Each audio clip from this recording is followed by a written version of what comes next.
I'm up next, and I'm gonna pick the Kansas City Chiefs. Kansas City Chiefs. Coach Andy Reid, offensive guru. Enough said. I think they made the AFC Championship for the fourth year in a row. Yep. It's a lot. It's a lot of years. Yep. That's a lot. But this year might be a little different. No Tyreek Hill. Um, which is, I mean, we're gonna see. But if anybody can figure it out, it's gonna be Andy Reid, Patrick Mahomes.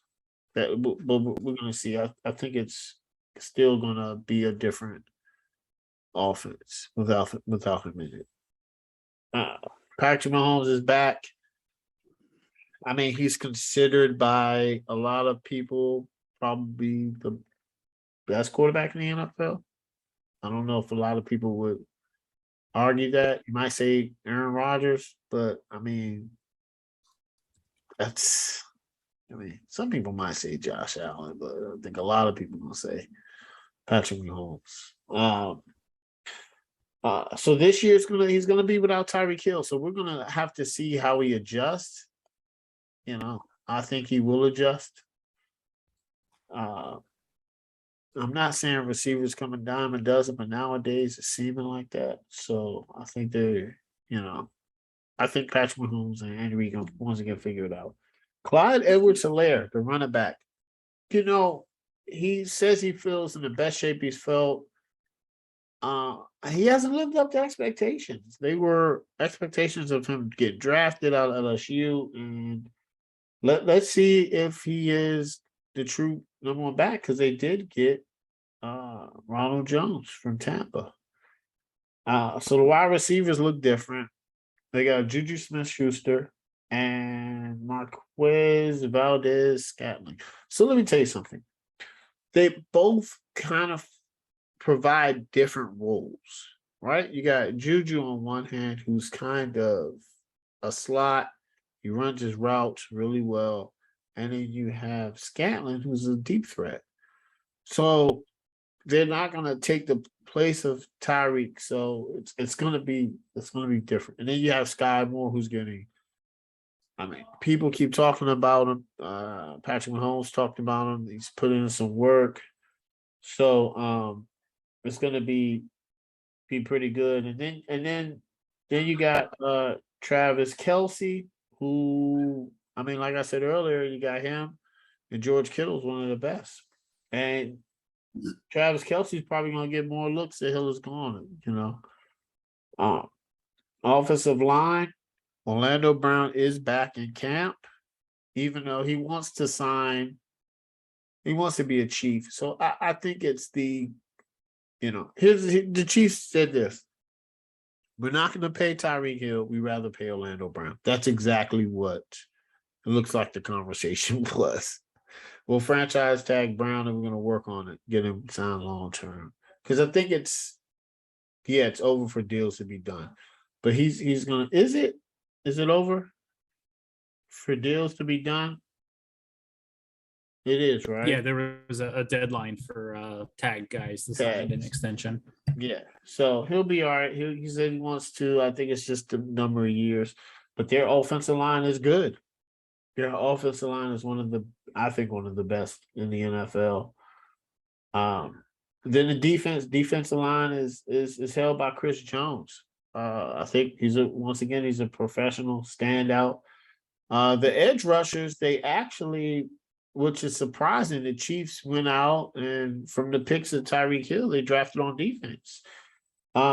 George Karlaftis kind of fell to them, which is very surprising. I think he's gonna fit right next to Frank Clark, who needs to have a good year. He's been kind of on the downside, but they drafted a rookie. So the off-ball linebackers, I really like Nick Bolton. He was starting to come into his own and play good in the playoffs. So he's starting. The cornerbacks, you got Trent McDuffie. McDuffie's another first-round draft pick.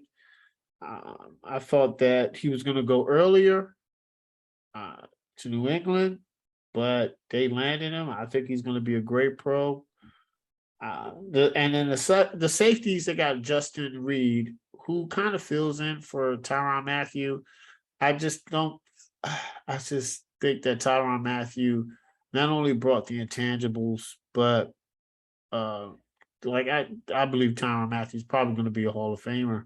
I think Justin Reed is. I think he's okay, but he just doesn't measure up to the Honey Badger. And overall prediction, I think the Chiefs are gonna take a different approach this offseason. I think they're focused on the defense, and I think they're gonna focus on the run game.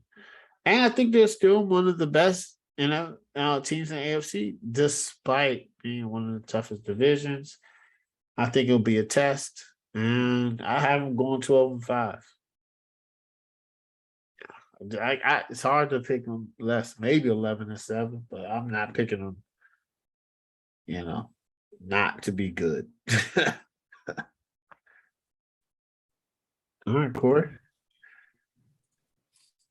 Yeah, I mean, Kansas City, Andy Reid coached. No need to say much more. Offensively, fortunately, they still have Patrick Mahomes because they are putting a lot on his shoulders this year. Yeah, I think it's Mahomes and Rodgers, the 1A, 1B in the NFL, and then the conversation starts behind them. I do honestly think they were really smart in moving Tyreek Hill. The math that you laid out there, James, choosing the left tackle over the wide receiver was probably exactly what the front office did. And unlike what the Titans did, like the Hill's the type of player that you move on from. A speed-based wide receiver going on his third contract into his 30s. Like, yes, you move on because NFL receivers are flooding into the NFL these days. Now, yes, I think that's also the flip side of that is their offense will suffer this year. I think they definitely struggle out the gates, and I think it is going to take Mahomes some time to get into a rhythm with guys. I think he will heavily feature and lean on Travis Kelce, but I would also expect defenses to double and triple team Travis Kelce and force somebody else to do something. I think Juju's an interesting addition. He excelled when Roethlisberger could still play football. I think he is a really good possession wide receiver and could, bounce back with Mahomes. I think they've put a lot of pressure on Sky Moore to produce as a rookie, though. And I know we've been spoiled lately with a lot of rookie wide receivers having some really good seasons right away. But historically, that's not what rookie receivers do. They tend to have an adjustment period into the NFL. Sky Moore's coming out of the MAC as well. I know he's a little nicked up in camp the other day. Hopefully he comes out of that just fine. But, outside of Moore, it's McCole Hardman and MVS that they are going to be counting on. And those are two guys that have never really lived up to expectations. MVS has flashed every once in a while in Green Bay, and then he would just disappear. Hardman, a former second-round pick that's probably had more of an impact on special teams for them than he has as a wide receiver. They also feel like similar players. So, for Kansas City's sake, one of the two is going to need to step up, although I do think the Chiefs overpaid MVS. But I'm also with you there, James. With Ronald Jones, he's a really interesting addition. I think he'll be a really good push behind Edwards-Helaire to bolster that backfield. I was a big CEH fan. I thought it was a perfect draft pick by the Chiefs. His skill set coming out of LSU was everything the Chiefs needed. I'm surprised that hasn't worked. But we'll see if he can come into his own this year. Defensively, again, I think you're spot on there, James. Frank Clark needs a bounce back year. The Chiefs are heavily counting on him to be able to produce. Skill wise, I do think Justin Reed can be a serviceable replacement for Tyrann Mathieu on the back end. But I think for me, the question marks are going to come in the locker room because Tyrann Mathieu was the captain of that defense. He was one of the leaders for the roster, and that's not a type of presence that you easily replace. And I do think they were smart to reinvest in that defense in the draft. I think last season showed that the defense needed an influx in talent. So they're going to be counting on some young guys to give them quality minutes. But overall, I think Kansas City is going to need to lean on their running game a little bit more than years past. I think that's where Jones can step in and help them a bit to try to just get a little more consistent production there. I could expect them, as long as Reed and Mahomes are there, they should be competing for the West and the AFC every single year. This year is no exception. So I think they could stumble out of the gate a little bit, but I expect them to catch their stride, and I got them going 11-6. All right, Craig, what you got with the Chiefs, man? Well, I mean, Andy Reid, I'm not going to really talk about him because he's probably the best head coach or one of the best head coaches in football. So Patrick Mahomes, obviously he's one of the better quarterbacks in the NFL. So he's going to keep his team afloat as long as he's healthy and he's playing quarterback. Although last year probably was his worst season, 37-13 as far as touchdowns, interceptions, and QBR was down and his passer rating was down as well. So looking at his standards of what he's done the 3 years prior, last year was a down year for him. So I mean, there's probably 24, 25, 26 other quarterbacks that would like those numbers, that would take those numbers any day of the week. But for Patrick Mahomes, it's just, I mean, he set the standard. He set a high standard when he first took the reins under center his first year. So it's kind of the pressure that he's put on himself. So on himself. So it is what it is. Obviously at running back, I think the CEH just can't stay healthy. I think he has talent. He's just never available. His first year that he played, I think he had just 2 rushing touchdowns, or maybe, I think he had 200-yard games, I believe, in his first season. So he really hasn't done much as a running back. So I think the signing of Ronald Jones was a necessary one. They have a veteran running back. I mean, it's kind of unfortunate that a veteran has to push your young running back, but at the same time, you want a veteran running back to be a good spellback or a good replacement in case CH does get hurt again. So I thought that was a really good signing for them. Jerick McKinnon, I think at least he was the last couple of years in Minnesota. He was a really good pass catching running back. So you need somebody that can catch the ball to the backfield. You got Jerick McKinnon there. Unfortunately, he's been hurt for a while with San Francisco and things like that. But this could be a bounce back year for him, especially given the fact that he really doesn't have to do too much with 2 running backs ahead of him. So really interesting that they signed Corey Coleman, who I can't remember the last time he's played was, I think, the Giants, and that was like years ago. So I don't know what they're expecting from him. Same thing with Josh Gordon. They got Josh Gordon still there. I don't know. I think it looks good on paper. At least Josh Gordon does, from what he's done over the course of his career with Cleveland. But I mean, he just keeps getting himself kicked out of the league, basically. So I don't know what he's going to be able to do for this team. I'm not saying they're loaded at wide receiver, because they're not, but they have a little bit of depth there, even though it's not a lot. Like Juju Smith-Schuster, he's not a number one. Like, they don't have a number one, basically.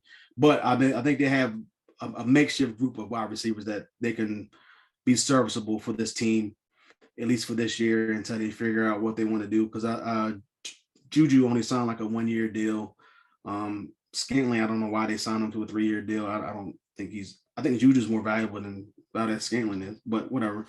And then you have Hartman, who's just, he hasn't been good at all. He couldn't even step up when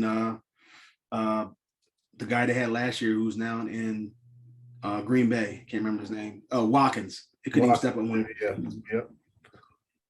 I don't know what to expect from this group, other than maybe something from Juju. I think this is pretty much his year to say he's the number one, and then next year, with him being under a 1-year deal, to go out and either re-sign with Kansas City or maybe sign with somebody else.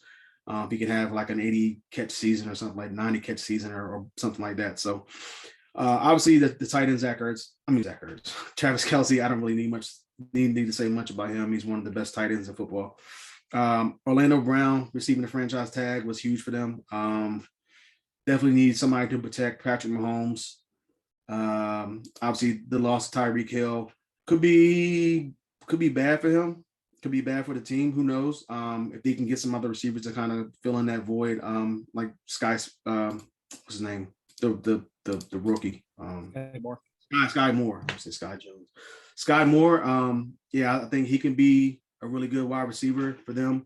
I think there's pressure on him because of where he was drafted, but I don't think he's going to be, at least not right away. I think Hartman and Valdez-Scantling and Smith-Schuster are going to be the 1, 2, 3 guys for that wide receiver group, unless Sky Moore can come in and assert himself, which, I mean, with this group, I wouldn't be surprised. But to the offensive line, going back to that, I think I like I like them signing Orlando Brown or franchise tagging Orlando Brown.